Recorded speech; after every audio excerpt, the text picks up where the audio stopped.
right, so when you buy pecans, you know, the consumer wants to buy good pecans, and we want to sell good pecans to the consumer. And we need to get away from the notion when we consume pecans that pecans are just for cookies and cakes and pecan pie and things like that. Pecans are actually very good for you because they're very high in unsaturated fat. And so we encourage people to eat pecans today.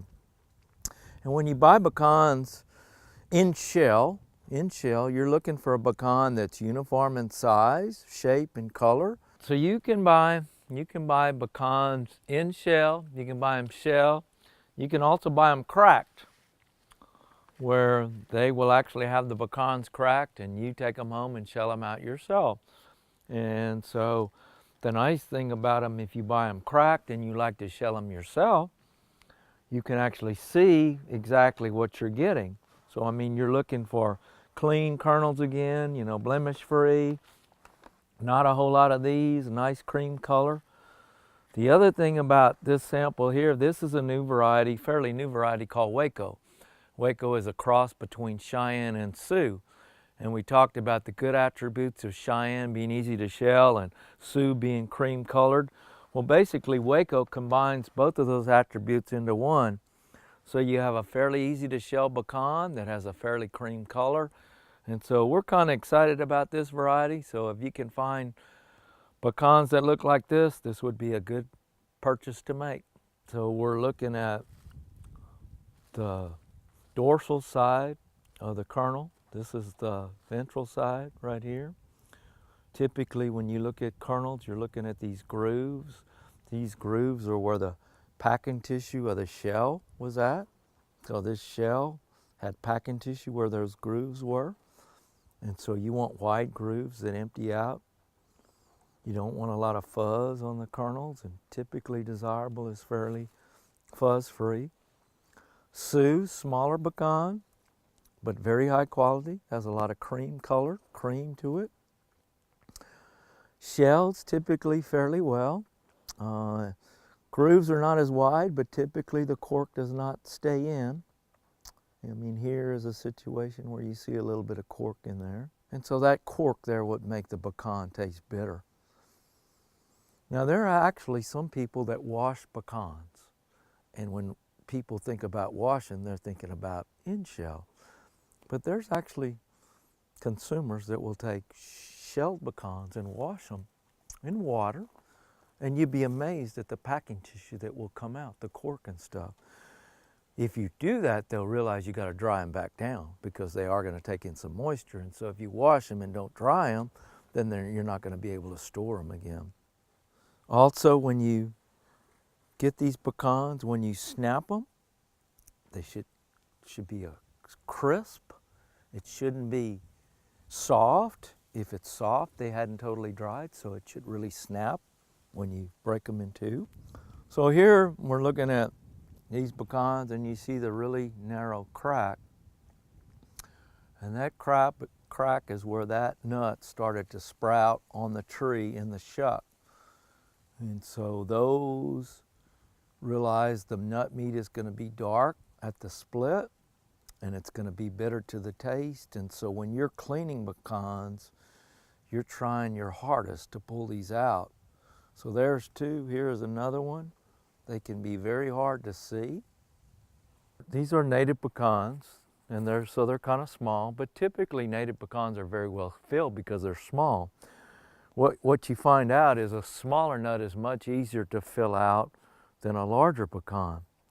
Now, interestingly enough, these nuts fill from the top to the bottom.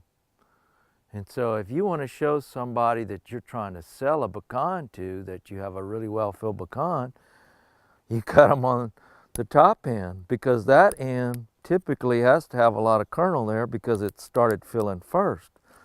But anybody that buys pecans cuts them on the base end, because if they haven't filled out to the base, then you know you don't have a well-filled pecan. So, you know, but all pecan people, they either carry a knife or they carry a cracker so they can evaluate the quality. This one has a bit of a fuzz on it, and that could be from not filling properly, could be from too many pecans on the tree. This pecan here, on the other hand, appears to be of better quality, but it's off a different tree. And so you have trees that have better quality than other trees. So one is really light, one has a bit of fuzz, and a lot of times that can be the growing conditions. Sometimes it is the tree itself which causes that situation. The fuzz is caused from some kind of stress, either too many pecans on the tree, or not enough water, or possibly too much water. The fuzz is just remnants of the packing material from the shell. You have the shell, and inside the shell you have packing material, and when you crack them, the shell comes away, and hopefully most of the packing material comes away as well. Color differences are related to varieties. Some varieties have light color. We consider light color to be better quality than a little bit darker color. Darker color typically indicates rancidity. In this case, it's just a native pecan causing that. And so this color would be far favorable to this color over here. This is Oconee, a fairly large pecan, and it has fairly clean shells. People always buy with their eyes. So when you look down this row, 3 different varieties here, you know, this is the biggest one, and people always gravitate to the larger size, but realize that largest size is not necessarily the best quality. This is a medium-sized pecan. This pecan has name recognition in the industry. This is Cheyenne. Usually has a very light white meat, and it shells extremely well. The challenge is this pecan is hard to grow as a grower, and so to find really good ones in an in-shell basis can be a challenge. This is an old variety from the southeast called Forkert. It does well as you go east, has good nut quality, doesn't bear that much. It tends to have cork in the grooves here, but overall that's a pretty good Forkert sample. If you're buying shell pecans, typically what you look for are light in color. Like this is Sioux, and Sioux has very light color, very cream color. And this is actually a Schley, and it's crossed with a Carmichael, which is a native pecan. And so the eating quality of Sioux is really, really, really good. Kind of the standard that you see in the industry a lot. There's a lot of desirable pecans in the industry. Georgia, you know, they had a wreck with the hurricane recently, but Georgia typically produces a lot of desirable pecans. You will find them in the store. This is desirable. People tend to think that desirable has a really, really good flavor.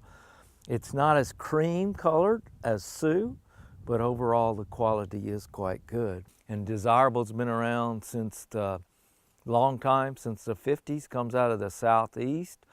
Typically doesn't overbear, but usually has a pecan crop every year, and typically the kernel quality is quite good.